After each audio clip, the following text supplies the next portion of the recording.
Liam, I remember sharing the gospel with you, goodness, more than a year ago. And I remember you kind of not responding very positively. And we respected each other on that, and I appreciated that. I mean, you heard me out, and I was grateful. And the reality is this: when you see the world, when you see COVID, when you see wars, when you see all, you got to look at the world and go, this is not right. Why? Well, there's a curse. Why? Because there's sin. Why? Because Adam rebelled against God. You know, I was positive, just hadn't followed through. Okay, fair enough. The issue is, when you stand before the Lord, is He going to find you innocent or guilty of the? Oh no! Don't drop him! Don't drop him! I almost dropped my gear. Of the rebellion you've committed against Him.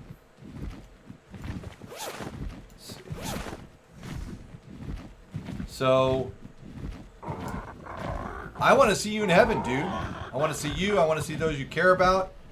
This is just a moment in time. We have a full eternity to spend enjoying a good God and a new creation. I mean, new earth, no more sin, none of that. What's up, Lucas? You gonna come join us? No sin, no catastrophe, no pain, no getting dead anymore. There's gonna be dinosaurs. It's gonna be amazing. However, since we crossed paths, I have looked at things a lot differently and acted differently. Proof why I returned to your stream. You for sure hit part of me when we met. Liam, you just warmed my heart, dude. You just made my day. And I love you, and I want you to understand this good news we keep talking about. And I know I shared it with you then, but I'm going to share it again with you now. When it says the bad news is we have all sinned, it's talking about that aspect of our lies, our blasphemies, our hearts, right? We deserve the wrath to come. We have all earned it. And Jesus, 2,000 years ago, made a way for us to be forgiven. There's a million streams out there, including ARC, but I chose stream for a reason. Exactly. So realize that God has been so patient with you, Liam.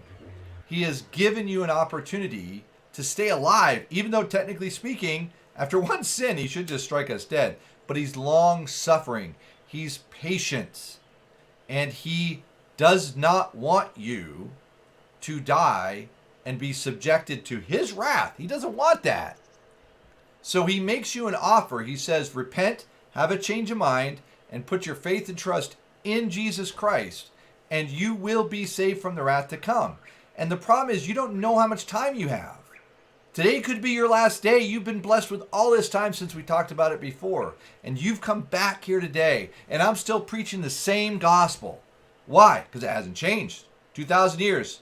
Still the best news ever. The question is, are you going to hear that good news and say, well, you know, I'll think about it? Or are you going to go, you know what? That's the best news ever. I should repent and put my faith and trust in this good King who sent Peter to share this gospel with me, not once, but twice. Oh, that's a 300. See how good God is? That's a 300 right here. I'll come back for you. So, when you think about those reasons, think about it from the standpoint of, am I just going to keep saying it's important, or is it actually the most important thing?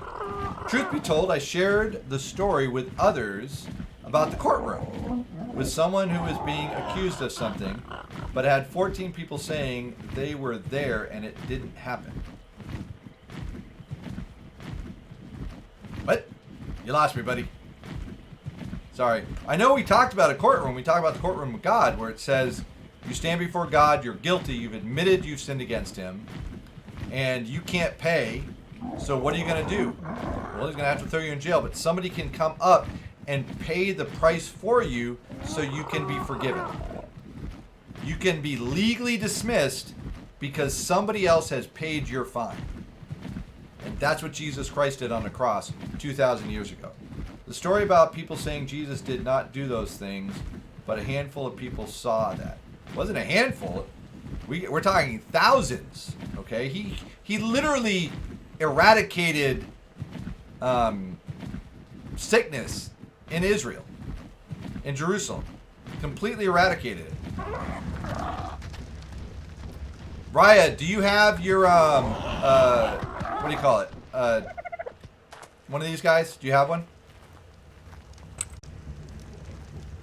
So when Jesus came back from the dead, he was seen personally by 11 disciples, right, in the flesh. He was seen by 500 people over the course of 40 days. So it's not just a handful of people.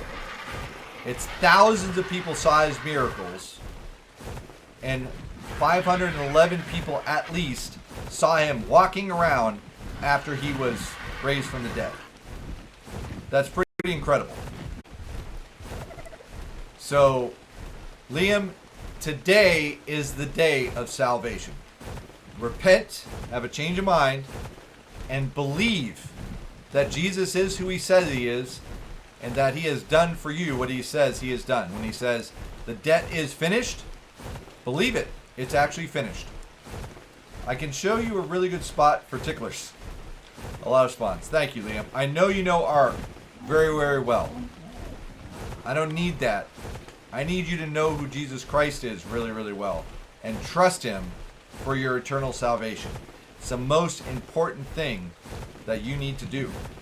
Your eternal salvation depends upon it, because you don't know how much time you have. This could be it. This could be your last day on earth. You could be standing before God tonight. Is he going to look at you and see the guilty, rotten sinner that you've admitted to being? Or is he going to see the very righteousness of Jesus Christ himself, because you have taken that free gift?